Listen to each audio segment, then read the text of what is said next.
نبی پاک سید عالم صلی اللہ تعالی علیہ وسلم نے فرمایا 10 ذی الحج کو اللہ کی نظر میں ابن آدم کا سب سے پسندیدہ عمل. لیکن نا 10 ذی الحج کو کل 10 ذی الحج ہے تو بڑے کام ہوں گے. فجر کی نماز بھی ہوگی, تکبیرات تشریق بھی پڑھی جائیں گی. آج فجر سے شروع ہو گئی نا, 9 کی فجر سے لے کر 13 کی عصر تک تکبیرات تشریق پڑھی جائیں گی. اللہ اکبر, اللہ اکبر, لا الہ الا اللہ واللہ اکبر, اللہ اکبر وللہ الحمد, اللہ اکبر, اللہ اکبر, لا الہ الا اللہ واللہ اکبر, اللہ اکبر وللہ الحمد, اللہ اکبر, اللہ اکبر, لا الہ الا اللہ واللہ اکبر, اللہ اکبر وللہ الحمد. کوشش کریں جب بھی پڑھیں 3 بار پڑھیں. تکبیرات تشریق بھی پڑھی جائیں گی, فجر کی نماز بھی کل ہوگی, عید کی نماز بھی ہوگی, لوگ اور بھی کوئی ذکر اذکار کریں گے. لیکن میرے نبی پاک صلی اللہ علیہ وسلم نے فرمایا 10 ذی الحج کو اللہ کو اپنے بندے کا جو کام سب سے زیادہ پسند ہے وہ یہ ہے کہ وہ اللہ کے راستے میں جانور کا خون بہائے.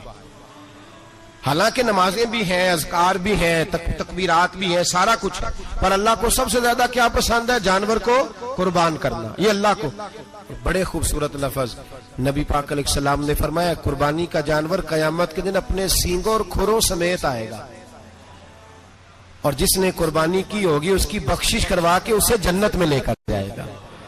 تو فرمایا ابن آدم کا سب سے پسندیدہ عمل یہ, سب سے پسندیدہ, کہ وہ 10 ذی الحج کو قربانی کریں, کوشش کریں خود ذبح کریں اپنا جانور. یہ حضور کی سنت ہے. یہ نہ ہو سکے تو نبی پاک صلی اللہ علیہ وسلم نے اپنے ہاتھوں سے ذبح کرنے لگے حضرت فاطمہ کا جانور. تو فرمایا فاطمہ ادھر آ کے اس کے پاس کھڑی ہو جاؤ, میں تمہارا جانور ذبح کرنے لگا ہوں. اپنے جانور کے پاس کھڑے ہوں.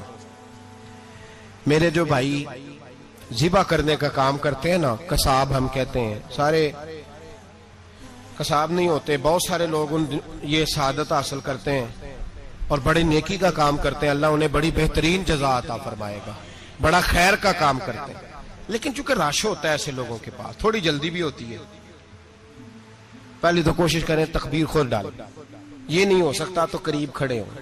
ہمارے ہاں ایک رواج یہ بھی ہے کہ 2 بندے ہاتھ رکھتے ہیں, ذبح وہ کر رہا ہوتا ہے تو جس کی قربانی ہوتی ہے اس کو کہتے ہیں تو بھی ساتھ ہاتھ رکھ. ہوتا ہے نا جی بہت ساری جگہوں.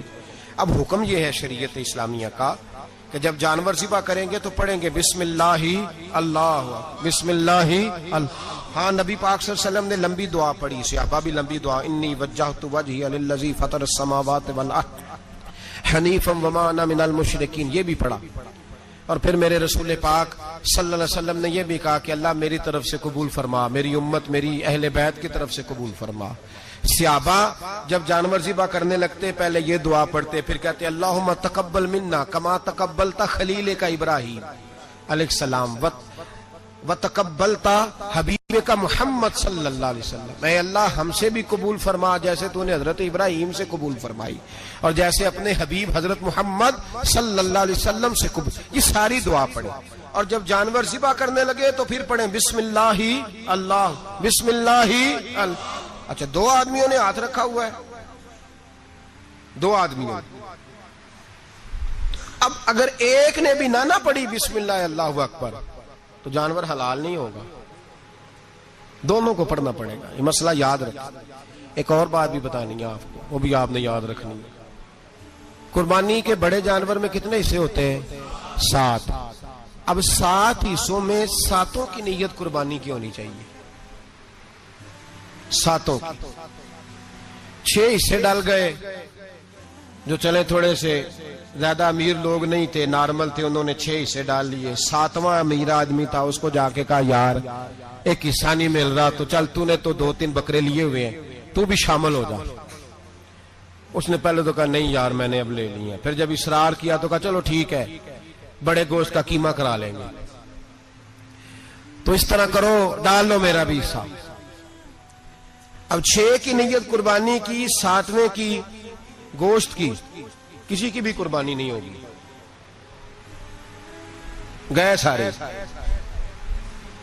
اب اس کے لیے شرط کیا ہے کہ اس کو بھی آپ, اصل میں ہمیں مسائل نہیں آتے, نہ ہم سیکھتے ہیں, نہ پتہ کرتے ہیں، پھر خرابی ہوتی ہے۔ اب اس سے کہیں کہ یار قربانی سے پہلے پہلے اپنی نیت کا اعادہ کر، اپنی نیت کا اعادہ کر، بتا کہ تیری نیت کیا ہے، اور اگر غلط ہے تو صحیح کر لے، تاکہ سب کی قربانی تو بتا۔ یہ جو تو رکھ رہا ہے قربانی، تو کس کی قربانی کر رہا ہے؟ دادا جی کے نام کی، ابا جی کے نام کی، اپنے پیر کے نام کی، استاد کے نام کی، یا رسول پاک صلی اللہ علیہ وسلم کے نام، نبی پاک کے نام کی؟ اس سے پوچھیں، اور جو وہ نیت بتائے اس نیت کی دعا ہوگی، اس کی طرف سے کہا جائے گا اے اللہ اس کی طرف سے اسے قبول۔ میری بات کی سمجھ آ رہی ہے میرے عزیزوں کو؟ اور اس ارادے کے ساتھ قربانی، اگر ایک کی بھی نیت خراب ہو گئی تو مسئلہ بگڑ گیا۔ اس لیے ان مسائل کو، اور نبی پاک کے نام کی جو قربانی ہوگی، سبحان اللہ۔